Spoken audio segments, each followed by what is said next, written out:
Si vous utilisez l'IA, il vous faut absolument un NPU. Enfin, ça c'est ce qu'on dit. Est-ce que c'est vraiment indispensable? Depuis quelques années maintenant, les constructeurs mettent IA absolument partout. AI iPhone, AI frigo, AI aspirateur...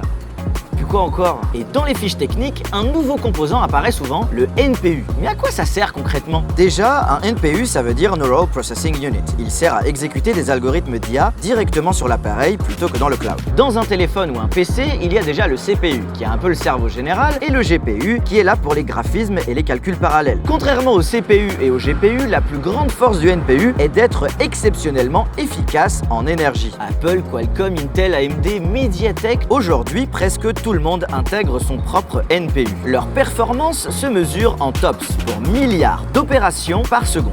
Microsoft, par exemple, a mis une limite minimum pour que les laptops puissent être nommés Copilot plus PC. Et c'est 40. Ne me demandez pas pourquoi, c'est comme ça. Alors est-ce que c'est si indispensable que ça finalement? Eh bien, pas vraiment. Si vous faites de la bureautique, de la photo ou de la vidéo, la majorité de l'IA que vous utilisez actuellement, eh ben elle se fait via Internet, où vos données sont traitées je ne sais où. Mais dans le futur, pour la traduction hors ligne, les retouches vidéo en temps réel, les résumés d'emails ou les IA sans connexion Internet, Là, le NPU va devenir de plus en plus important. En fait, c'est un peu comme les GPU au début des années 2000. C'était un peu vu comme une option. Maintenant, impossible d'imaginer un smartphone ou un ordinateur sans accélération graphique. Et vous utilisez déjà l'IA sur vos PC ou smartphones? Ou est-ce que c'est encore un peu gadget?